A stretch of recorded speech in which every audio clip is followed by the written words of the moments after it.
So in the last section, we discussed about the situation in the battlefield of Kurukshetra, how the armies were arranged, and how different. We also analyzed different characters that are involved in Bhagavad Gita, like what is the character of Duryodhana, what is the character of Arjun, what is the character of Drona, what is the character of Krishna, like that. So now, it gives nice idea, like like Krishna, even though all powerful, he actually no uh, fought with 23 Akshognis of armies of Jarasandha 17 times, and he completely destroyed. Now in the battlefield of Kurukshetra, there were only 18 Akshognis combined on this side and that side, but still he was only playing as a charioteer to Arjuna. Means he was such a powerful person, but still he was taken a position very on a very low level, because nobody gives any credit to a charioteer, right? Now, like for suppose if a company head goes and deals lot of things, no businesses or anything, nobody gives credit to the driver of the car of the company's head. Everybody gives credit to the boss, right? In the same way, Arjuna is right now in a in a charioteer position. Krishna is Arjuna is a charioteer and Krishna is a chariot driver. Hmm? So such a low position Krishna took. Hmm? There are different reasons why Krishna took this position. Like one reason was like he considered both of them are his relatives. Both Pandavas and Kauravas are his relatives.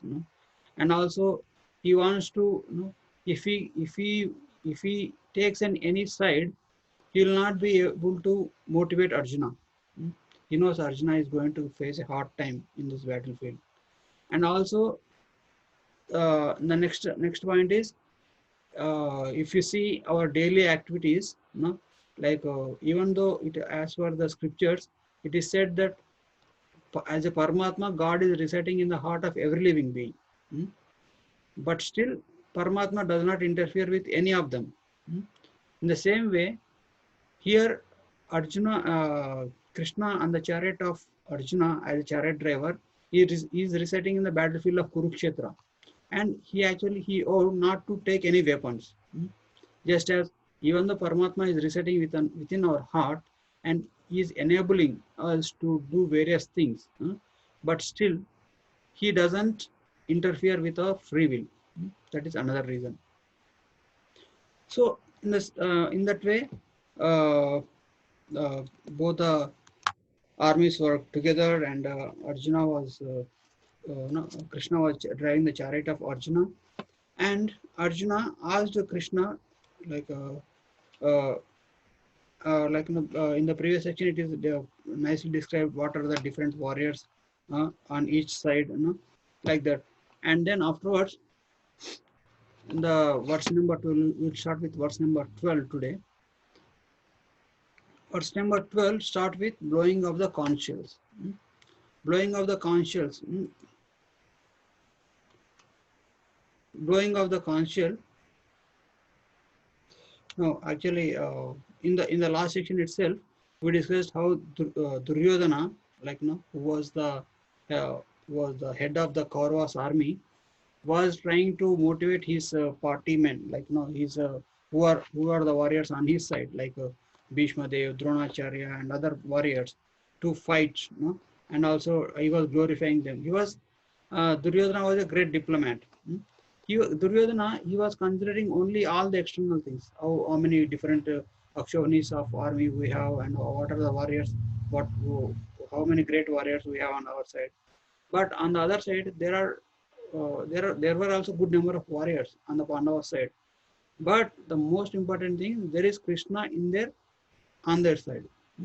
In the same way, when we compare a devotee's life and a non-devotee's life, a devotee life and non-devotee life may look similar, but in devotee's life there will be Krishna.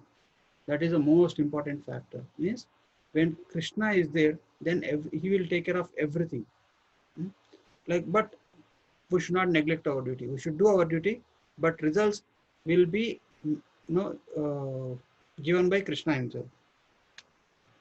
So in this, in the next verse, when Duryodhana was glorifying Bhishma Dev and others, and he was also trying in stating all the things in a very diplomatic way.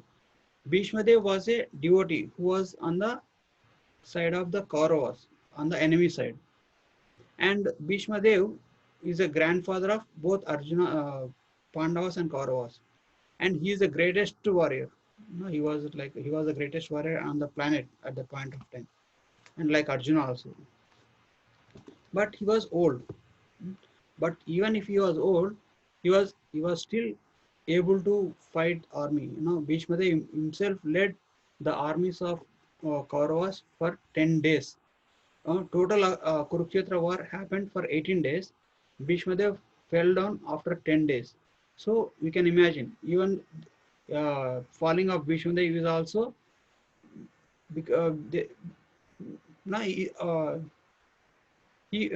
falling of Bhishma Dev is according to his own choice. Means he actually didn't fight at all, and the other party was shooting the arrows at him.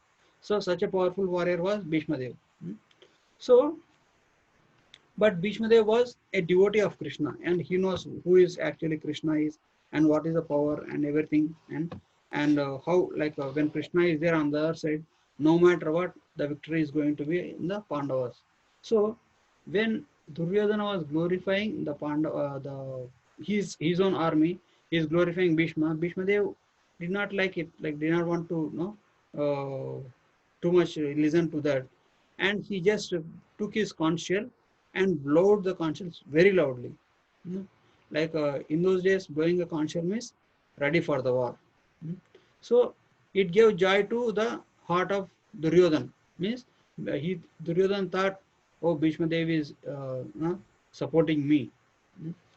Like that, because Bhishma Dev knows that Duryodhana was evil-minded and he is wicked and he is at fault. But still, because of the word he gave to his, he made a promise that he will always protect. He will be on the side of the throne of Hastinapur. Means the throne of Kauravas. That's why, even though he was not convinced that I am on the right side, but still he is bound by his word. So when this the majestic elder among the Kurus, the grandfather, in order to bring joy to Duryodhana, making the sound of a lion, blow his conch shell loudly. That is verse number 12. So, and afterwards, in those days, kettle drums, conch shells, kettle drums, small drums, large drums, were all sounded, making tumultuous roar. So it indicates that both parties are eager. Before going to war, they will prepare themselves mentally. They will what do you call? They will instigate that passion to fight in the war. So they have all these instruments so that they can fight with vigor. Then I'm not quoting the shlokas because these shlokas are okay, but not that can be read by yourself. Okay, I'm just giving the message of Bhagavad Gita. Okay. So then Krishna and Arjuna, standing on a large chariot, blew their divine conscience also. Everybody on the both sides were blowing their conscience, and Krishna and Arjuna were also blew their conscience. So even though there are great warriors on the both sides of armies, both Pandavas and Kauravas, and both of the parties blew their conch shells, but Sanjaya, who was the minister of the Kauravas, he only described how Pandavas blew their conch shell. Means in those days, even the conch shells, they used to have a name, and every conch shell used to sound differently. So in a war field, it was a lot of noise and too much of kettle drums shouting, the animals shouting. uh, so the noise of knives hitting each other. uh, So there will be a lot of noise. But if somebody wants to know who is coming, then by their conscience they will know, okay, so and so person is coming. If Arjuna's conscience name is Devadatta and Krishna's conscience name is Panchajanya. And all the Pandavas has their own conscience. Panchajanyam Rishikesha Devadattam Dhananjaya Pandrakam Dadamo Maha Shankam Bhima Karma Vrukodara Ananta Vijaya Raja Kunti Putro Yudhishthiraha Nakula Sahadevascha Sughosha Manipumsakau. So these are the names of the conchals. No? Krishna blew his Panchajanya conchal. Arjuna blew Devadatta. Bhima blew Paundraka. Uh, and Yudhishthira blew his Ananta Vijaya. Nakula and Sahadeva blew their conchals named Sughosha and Manipushpaka. So these are the names of the conchals. So this mentioning the names of the conchal indicate that the person had the conchals of divine nature. Like here, this Sanjaya, when narrating Bhagavad Gita, he is saying, live their divine conchals. So why Sanjay was describing so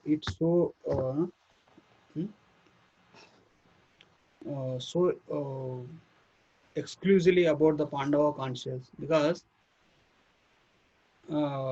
like yeah, even this chapter, the names that the Sanjay used was very timely, and also like there are different names for Arjuna, there are different names for Krishna.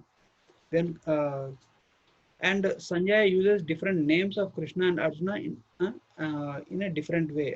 Vasudev also writes accordingly.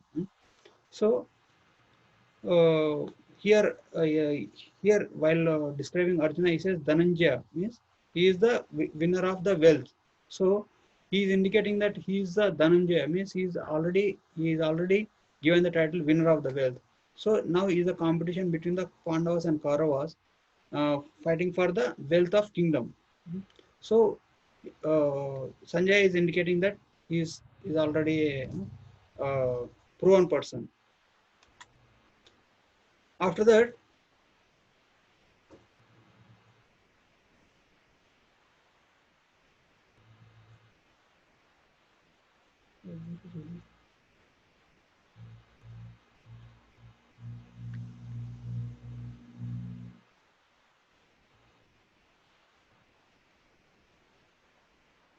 he also describes about the other warriors, the king of Kashi and the great archer, uh, uh, Satyaki, who are on the other side of the Pandavas, blew their conches also. And afterwards, Sanjay describes one prediction, that torrential sun filling the sky and earth split the hearts of Dhritarashtra's sons. Like it is said right now, like there will be something like sixth sense. If something bad is going to happen to us, it will like nature will indicate like nature will indicate that through different omens, signs. Like if something is going bad, we feel little different. So here by like as described previously, the Pandavas conchals are named divine conchals, were mentioned as divine conchals. When they were blown, they actually created a fear among the Dhritarashtra sons. Means it is an indication that Dhritarashtra sons are going to lose. And Sanjaya is saying this statement to Dhritarashtra himself. So it is also it also a little bit increased the fear of Dhritarashtra, because Dhritarashtra was warned by Vyasdeva, warned by many what you call saintly persons, that your sons will be lost if they fight with Pandavas. But still, based on the material calculations, Dhritarashtra and Dhritarashtra's son like Duryodhana, they thought they could win the war with Pandavas. So So this is the situation. Then Sanjay is saying, then the army is prepared to fight. The Arjuna with the Hanuman's insignia on his flag, seeing the sons of Dhritarashtra standing there, taking his bow in the hand, spoke to Rishikesha, O Achyuta, please station my chariot between the two armies so that I can view the at the commencement of the war those situated in the those those situated with a desire to fight and those with whom I should fight. Hmm? I see that those who have gathered here desiring to please the foolish son of Dhritarashtra are intent to fight. Hmm? Sorry. I see that those who have gathered here desiring to please the foolish sons of Dhritarashtra are intent on fighting. Hmm? So at that point of time, like in those days, anybody fighting for something, they should be fighting for dharma, to establish the religiosity in the society. If they are not finding it on the dharma side, means they are finding a other on adharma side. Hmm. So it is clearly indicated that Pandavas are dharmic, means they are truthful. They are never engaged in any forbidden activities. They got their kingdom by their own effort, and they expanded the kingdom that they got from as their part by their own efforts. And they were very truthful, loyal, and respectful to all the elders. But still, taking their pious nature as taking it their as an advantage, Duryodhana has cheated them, has insulted them, and he did like he tried to do as much damage as possible, taking their gentle nature as an advantage. So now here it is no there is a limit for everyone's patience. Although there are unlimited opportunities were there for the Kauravas to avoid the war and be in peace with Pandavas, but only out of their envy, they chose to go a war with Pandavas.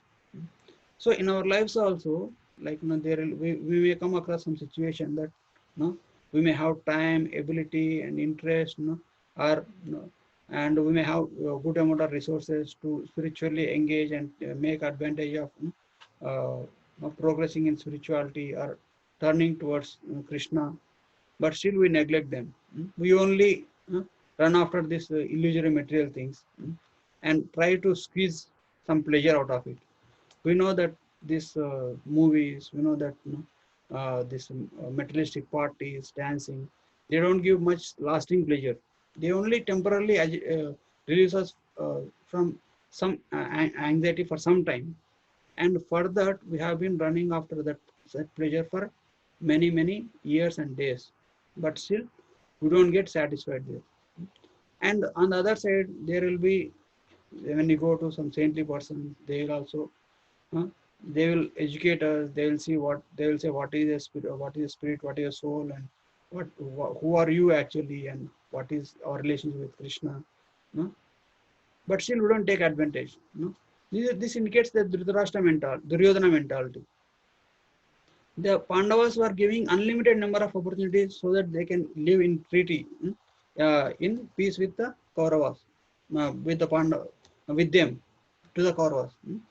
But still, the Duryodhana, the Kauravas, they always neglected them. They always wanted to exploit the Pandavas.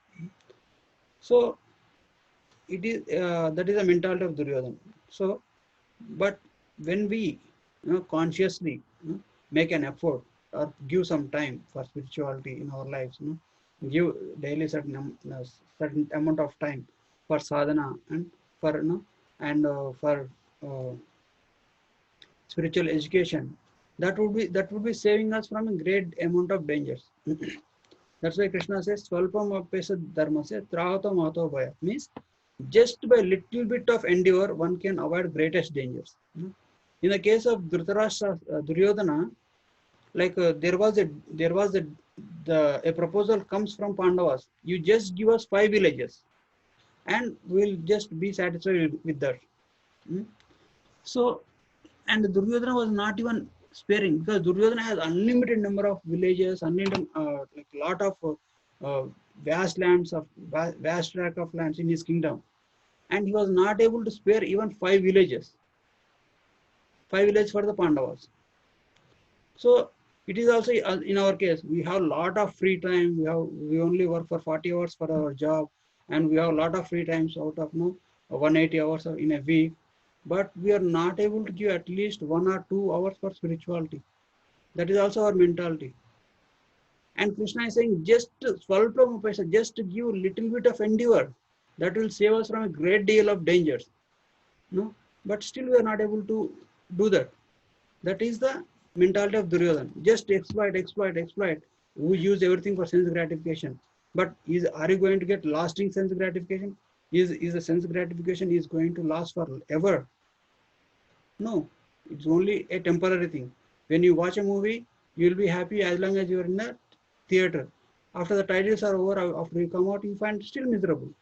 When you go to a bar and drink or anything in a party, you will be happy until that point of time. When the party is over and you come back home, you still again back to the same mood. It's not like you watch a movie and you'll be happy forever, or at least for 1 month or 1 week, or it will only give happiness for 2 hours, couple of hours, or anything that we spend for material gratification, material sense gratification, it gives pleasure for few hours. But instead, if you allocate some amount of time, daily few minutes, and weekly like an hour or two for spiritual education, that is going to save us from great amount of dangers. So that is that nice lesson that we can learn from the situation. So Arjuna is saying that this evil-minded Duryodhana, and I want to see the persons who came on the other side. Hmm? So he then there is a nice story. No, it is described here. No, Arjuna's chariot has a flag of Hanuman. Hmm? Arjuna with a Hanuman's insignia on his flag.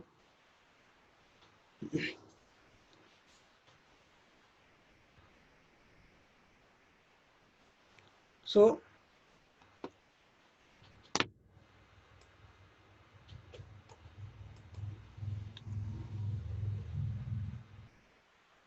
there are Kapit Dwaja. Why does Arjun kept Hanuman on his flag?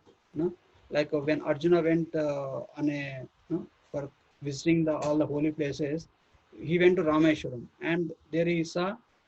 He came to know that Lord Ram built a bridge to Lanka by using monkeys, by with the help of monkeys, and he with the stones. And Arjuna was the greatest warrior, great archer, at that point of time. mm, and she said like why Ram has to take such an effort to build this bridge with the help of monkeys, with stones and all. If I were in that position, I would have built the bridge even with my own arrows. And when he was contemplating like that, one monkey appeared there, and he says, like, what are you thinking? Then Arjuna expressed said that, uh, like, why Ram has built with the stones and everything. If I were there, Lord Ram is said to be a greatest archer. So, and even though he was the greatest archer, he could have built the bridge with his arrows. Then when a monkey heard that, and the monkey said, no, the bridge made of arrows cannot withstand the weight of monkeys. So then, uh, there is a challenging situation between the monkey and this Arjuna. And okay, Arjuna says, okay, you are there. I will create a bridge right now, and let us see who can break it. And he built the bridge. And as soon as this monkey goes on the bridge to walk a little bit further, the bridge got broke. So it happened many times. So Arjuna thought, no, the challenge was, if Arjuna wins the challenge, then monkey has to become slave of Arjuna. And if monkey wins the challenge, then Arjuna says that I will commit suicide. Hmm. So so Arjuna loses for monkey many times. Arjuna builds bridge, many times, but still, when monkey goes on that, then bridge collapses. So Arjuna was preparing to commit suicide. Then one Brahmana boy comes there and he says, "No, what are you doing? Why are you preparing for suicide?" And Arjuna explains about the situation. "No, I made a vow that I will commit suicide if I cannot. No, I will end up my life if I cannot build a bridge that can withstand this monkey's weight." Then Krishna, that Brahmana boy, he says, "No, no, like we should know about, we never know what went wrong. No? So you should not commit, no, end your life in a haste. No, you should have a arbitrator, means you should have a proper judge for any challenge. No? So you try to build one more time and let us see if the things have no things are judged properly." So now this time Arjuna builds the bridge again with his arrows, and this time monkey goes on the bridge, but this bridge does not break. And this monkey expanded its body too much and then tried to you know break the bridge, but still the bridge doesn't break. So then this monkey realizes that this is none other than the supreme personality of Godhead, Krishna. And then that Brahma boy was Krishna, and then that monkey was Hanuman himself. Then Krishna says, "Now that you also didn't lose and you also didn't lose, so you can both exchange, because uh, you lost initially, so you keep Hanuman's flag on your chariot." That is the what you call that is the what you call judgment that is given by Krishna. So, and Hanuman also wants to see the battle of Kurukshetra and also be on the side of Pandavas, and because Hanuman was the greatest hero, right? Like in the Ramayana, and because of Hanuman's presence, Lord Ram uh, and was easily able to kill Ravana. So it doesn't mean like no in Krishna's Rama's case, like Ram took the help of monkeys only to because he was taken as a form of a human being. So and that was another story. And another story was when there was a conflict, between when Pandavas were in Vanavas, when they were doing in exile, when Pandavas were in exile, when they were in a forest, Bhima was going towards north, to collect some flowers for Draupadi, and he was creating a lot of havoc in the forest, out of his rage. And Hanuman was there around that area, and he wanted to teach a lessons to Bhima. So he just slept, laying his tail on the way, so that Bhima will be obstructed, and he doesn't remove his tail even though Bhima requests him, and he says, "I'm too weak. No, you can, if you want, you can, if you want, you can remove the tail by yourself." So Bhima tried to remove this tail, but he fails.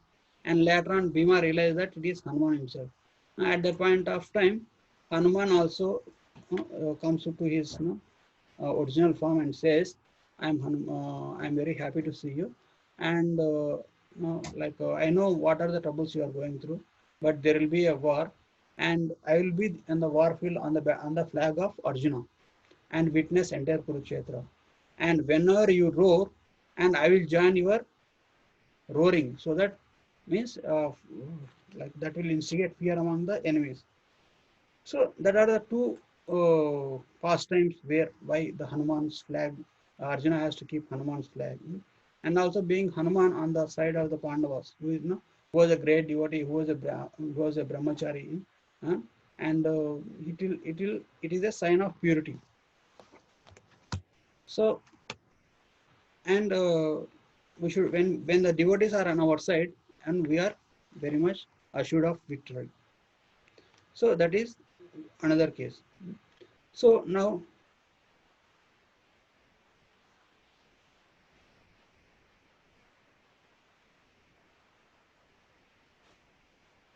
Now let us come to our Bhagavad Gita topics.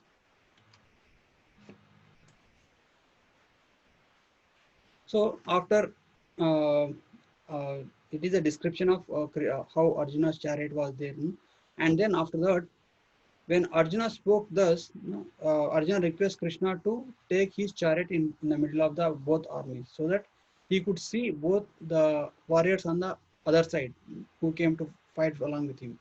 So when Arjuna spoke thus, Rishikesha, stationing the best of the chariots between the two armies, in the front of Bhishma and Drona, and all the princes spoke, see, thus, see these Kurus gathered here. So this is also a nice posting. So when Arjuna asked Krishna to take his chariot and keep in front of the Kurus so that he can see the armies on the other side. When he asked that, Krishna would have taken the chariot and kept in front of Duryodhana and Dushasana, which would have enraged Arjuna so much that he would have instantly decided to fight. But Krishna, instead, he takes the chariot and keeps in front of Drona and Bhishma, who are very dear to Arjuna. So this kept Arjuna into bewilderment. Like, oh, are these the warriors with whom I am going to fight?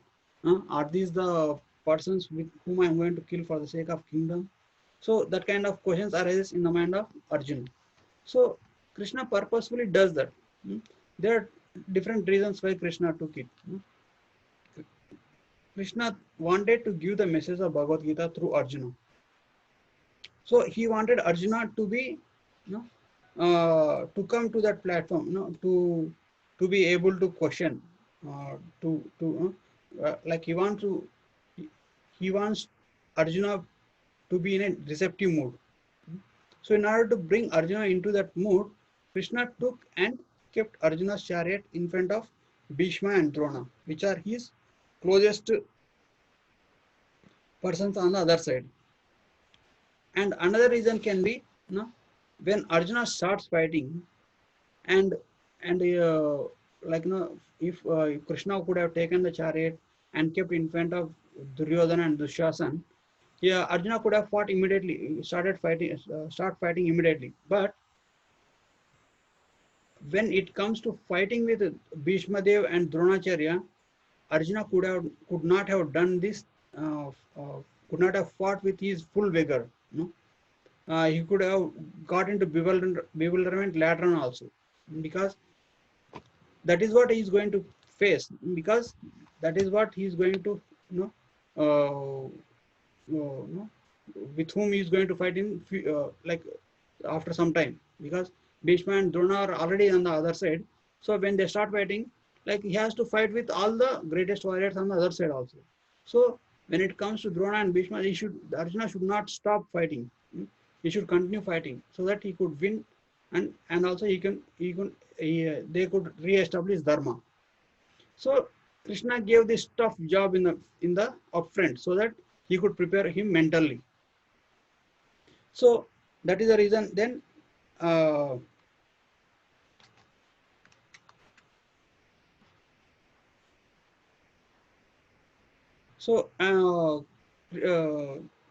that those are two reasons that Krishna kept his chariot in front of the Bhishma and Drona.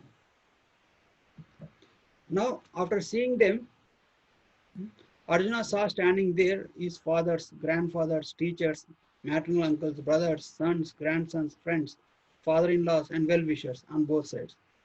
So he saw them like, oh, we are all family, we, am I going to fight with my own family for the sake of this kingdom? That means like these are the things that kept Arjuna into bewilderment. Then the son of Kunti, seeing his relatives situated there, son of Kunti is Arjuna, overcome with compassion and depressed, spoke as follows. So Arjuna decides not to fight. For that he gives 5 reasons. First reason is compassion. Second reason is enjoyment. And third reason is destruction of family. Fourth reason is fear of sinful reactions. And fifth reason is indecision. So Arjuna said, O Krishna, seeing my relatives and friends gathered to fight, my limbs weakening, my mouth is drying up, my body is trembling, my hairs are standing on end, my bow is falling from my hand, and my skin is burning. So these are all due to like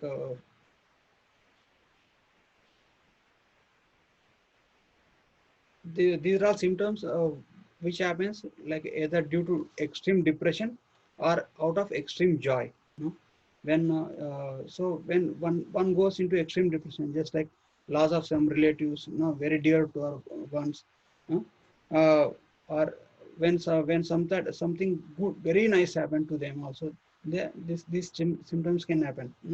In ecstasy or in depression, these things happen. So and these and Arjuna says, I cannot stay fixed, and my mind is seems to be to whirl about, and I see contrary results in the battle. Okay, sure. Initially we described, right, how there are different omens. Like whenever the Arjuna's blew conch shell, the whenever the Arjuna Pandavas blew conch shell, there was a uh, what do you call, there was a depression among the Kauravas army. There was a kind of their hearts shattered. That that kind of statement was means they were Arjuna was very confident until that point of time. But when he sees this uh, this arrangement of his own relatives preparing to fight, he became thoughtful about it. And it is said that even though when there are situations when we like we feel that we are materially well situated, but we may come across some situation which may uh, take us completely out of mm, uh, like they completely depressed. This can be seen where like some people committing suicide. Suicide is such a what do you call, such a painful thing. They feel like suicide is better option that at that point of time. It is only due to the bewilderment of memory, means like bewilderment of the like loss of intelligence. Like it is said that in order to attain human body, a soul has to go through many lifetimes, many millions and millions of lifetimes, and just by due to some external factors, either due to loss of fame or loss of some money or something like that, they end up their life. These are all you know for us they seem to be very silly or very kind of unreasonable, but for that person who is in that state, in that situation, that is the most depressing factor. When we see the Arjuna's reasons also, what we are going to see, they seem for us very very not so logical or not so thing. Arjuna also presents his logics also, we'll see later on. But the circumstance, the type, the experiences that person has gone through until that point of time, everything matters for that persons to come to some conclusion. In the same way, like Arjuna being having suffering through so many situations in his life, mm, even though cheated, even though insulted so badly, but still Arjuna is compassionate enough. And Arjuna is thoughtful about whether to fight or not. Actually, at this point of time, Arjuna got many of the celestial weapons. If Arjuna could have used those celestial weapons, he could have easily won the war on the other side. But as a devotee, as a follower of Dharma, Arjuna was very thoughtful and very what do you call, before taking any decision, he was thinking twice so that he could make a proper decision. Now Arjuna says, I cannot stay fixed, and my mind is okay. It's already done. So I do not see any good result after killing my own people in the war. I do not desire victory or kingdom or happiness. So this was the Arjuna's reason. And Arjuna, this is the why This is out of first reason why what he gave. I cannot see my mind is about. I see the results in the battle because it is due to compassion. Because he said the first reason he gave is out of compassion. I do not see any good in killing my own relatives. That is the first reason, and the second reason is enjoyment. Like for suppose any materialistic person, when he goes outside, any not materialistic person, even the devotees or even any person who all the endeavors is only to make a to be happy, or to avoid the miseries. Going out, working for a job, working so hard, is to keep ourselves happy, so that we can have a good time with our family and friends. But in this Arjuna situation, if he is going to kill his own family and friends, but even if he wins the war and wins have a kingdom, and he cannot show to anybody, there is no enjoyment. Because like when we have a lot of friends and it is a party, then we decorate ourselves very nicely, right? Like because all our friends are going to come, all our relatives and are going to come, and they are going to see us. And in order to be very presentable, men will have a nice suit or nice dressing, and women will have nice saris or skirts and jewelries, decorate themselves nicely. They give makeup and everything. So what all they want to do know is they want to show the they want to show their relatives what they have, the car, the buildings, and everything. But if there is nobody, and there is nobody who is going to care what you are wearing, what you are going through in life, you will just be so simple. When you are at home, you will be in simple uh, kurta pajama, and then or simple night dress, because there is nobody going to see us. Because happiness doubles when it is shared among others, and also distress becomes half when it's shared among others. That's why sharing is important thing. Here Arjuna is putting that principle here. If there are no relatives for me to share, what is the use of getting this kingdom, getting this opulence? So, and that is another reason, because there will be no enjoyment. That is, enjoyment is one of the reason also.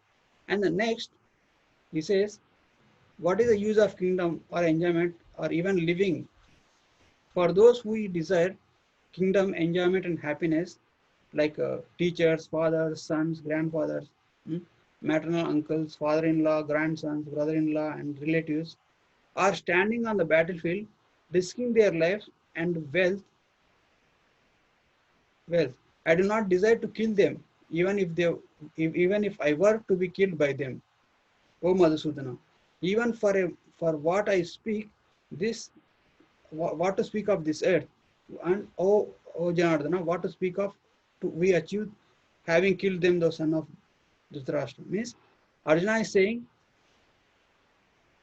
I am getting prepared to kill my own relatives for the sake of some earthly benefit.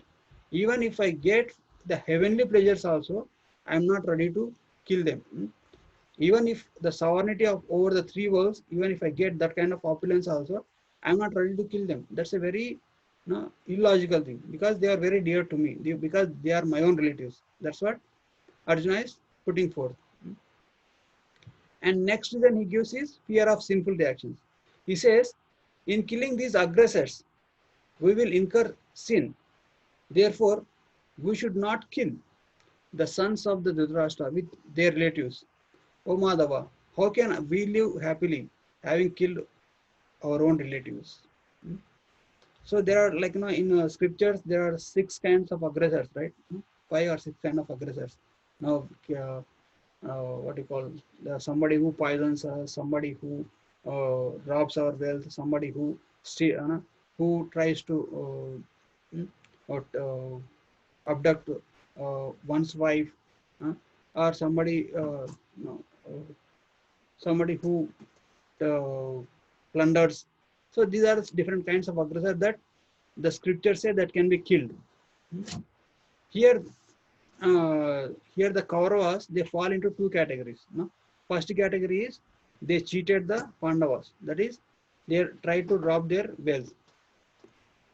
And the second kind of aggressor mentality is they insulted Draupadi. That is another kind, because that they can be killed. No? So even if these aggressors were killed, but still, when the aggressor is killed, Arjuna is saying, but still we'll get some sinful reaction also. Hmm? Because any activity in this material world is associated with certain amount of good and certain amount of bad. You might be thinking I'm doing good thing, but there might be unknowingly or unknowingly some bad happens due to that also. So Arjuna is saying, in killing these aggressors, we will incur sin. So that is another factor that Arjuna is concerned about. So, and after that, he says, even if they were overcome by greed, do not see the fault of destroying the family. And you know, this is another reason, destruction of family. You know? Like it is said in scriptures that one should not completely destroy one other's family, because their family should be allowed to continue through generation after generation. One should never always know. That's why it is said that if there is only one son in a family, then that son will not be taken for the army, because that family should have a progenitor, means the person who will continue the family uh, also. And also, if there is only one son, then that mother is not considered to be like uh, with like, but that mother is still is considered to be childless, because a son, if one son is killed, there is a good probability that the family will have no sons only, or no sons or any children, daughters also. So that's why, at least no, even in the Indian government also says, right, only two kids are allowed. This is also Sanskrit, no, according to scriptures. So Arjuna is saying, the other party overcome by greed, if they don't see any fault in killing, destroying the family, and the sin of killing the friends, if they might be not be knowing that this is the fault, but we know, right? It is like a general statement, right? Like if somebody knowingly or if somebody does something unknowingly, that is okay. But if somebody does knowingly, that will have greater consequences. Even according to the modern day law also, if a person does something unknowingly, he will get some kind of punishment. But if person does that knowingly in a well planned, some mischief or robbery or murder, then he will get a different kind of punishment, because he will get a more severe punishment, because no, unknowingly doing something is different from knowingly doing something. So Arjuna is putting that argument here. If he does this fault knowingly, then we will be committing a greater sin. So that is Arjuna's argument. That is, and that is Arjuna also says, like when the family is destroyed, mm, it is said that no, the when the forefathers die, they go to Pitruloka. Mm. Pitruloka is a different realm which is above the Bhuvarloka, means which is above the material world. There, the souls of the forefathers stay there, and like a one day of their in that loka is equal to 1 year in our planetary system. Hmm? So that's why when the sons offer these oblations, they offer pinda pradhan, then the forefathers in the Pitruloka, they will get the food. If the sons doesn't offer this pinda oblations, then the forefather doesn't have anything to eat. So Arjuna is saying that with the destruction of family, the eternal proper conduct of family is destroyed.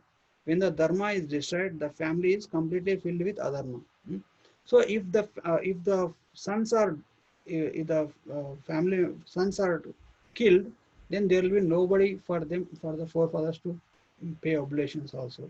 And also uh, when the persons in the family are destroyed, then there will be loss of dharma in that family also. No? Like he says, like when a man is killed, then the women become widowed. No? In those days, a widowed woman were not allowed to marry. So even though she is young, she has to stay widow, she, as a widow. And if there is no protector in the family, then that women will be exploited by unscrupulous men. So that's why he's saying, like, no, from the prevalence of adharma, the women of the family becomes contaminated. Hmm? And when the women are spoiled, then they will give rise to varnas, mixed varnas, means like persons who are born to such women by who are exploited by the unscrupulous persons, then that kind of children will not have a proper guidance, they will not have a proper education, they will not have proper conduct, and they will be cause of trouble for the entire society. So Arjuna is putting all this point forward as a reasons to not to fight. And he says, mixed caste in the family brings hell for those who have destroyed the family members.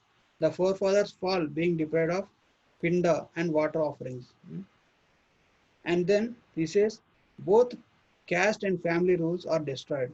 By this fault of mixed varnas, the cause mixed varnas caused by the killers of the family members.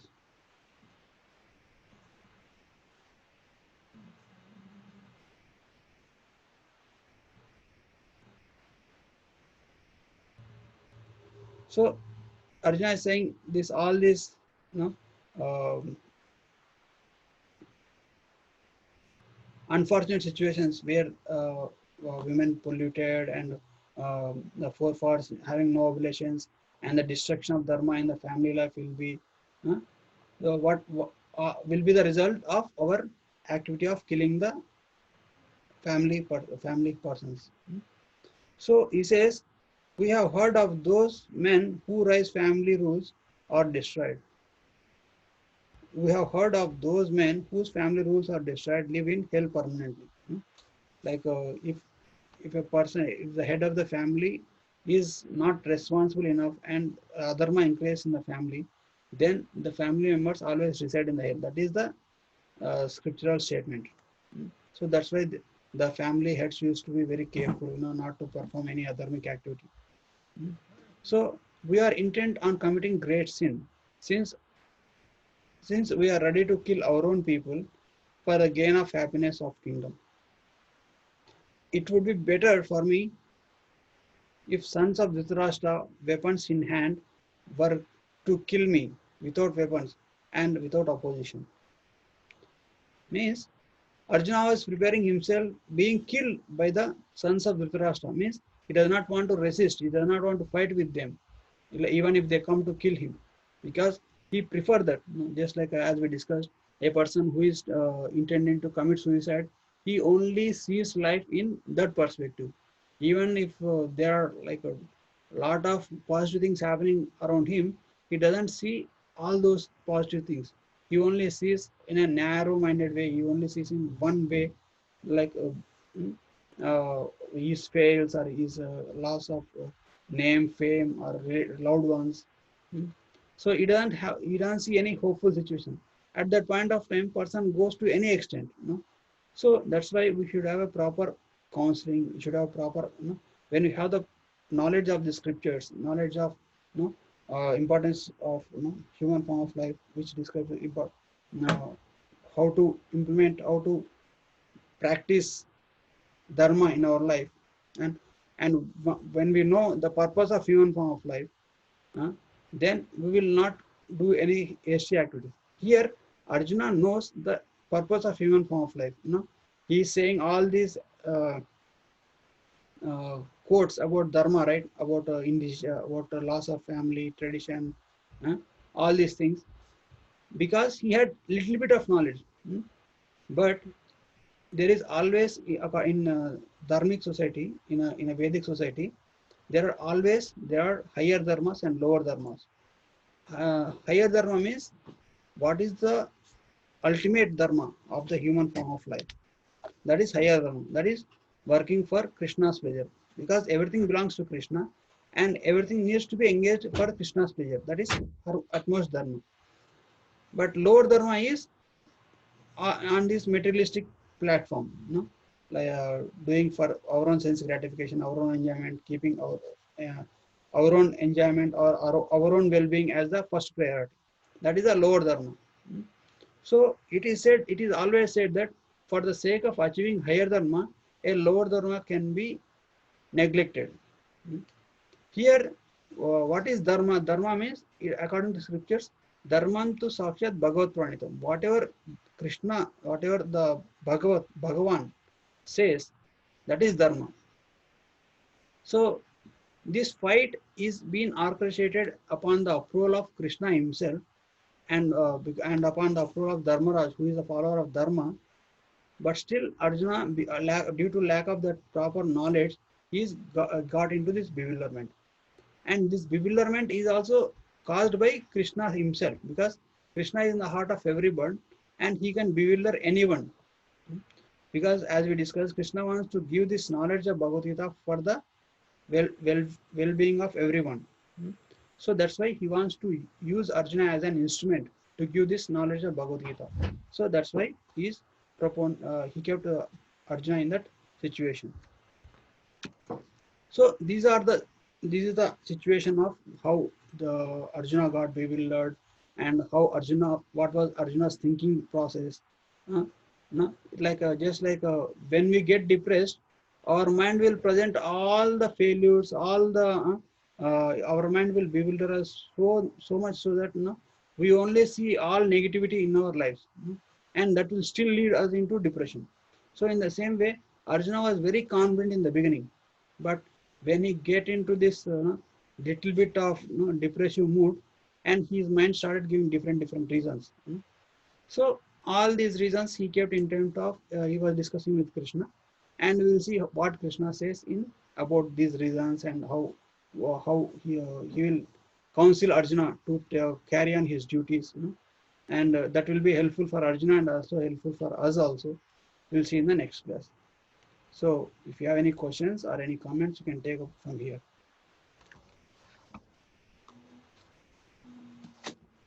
Are you able to follow, Prabhu? Mataji? Yes, Prabhuji. Hare Krishna. Hare Krishna. Okay, if you don't have any questions, then can we end it here?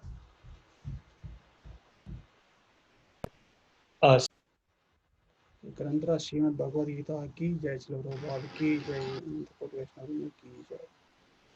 Hare Krishna. Arvind Sharma Prabhu.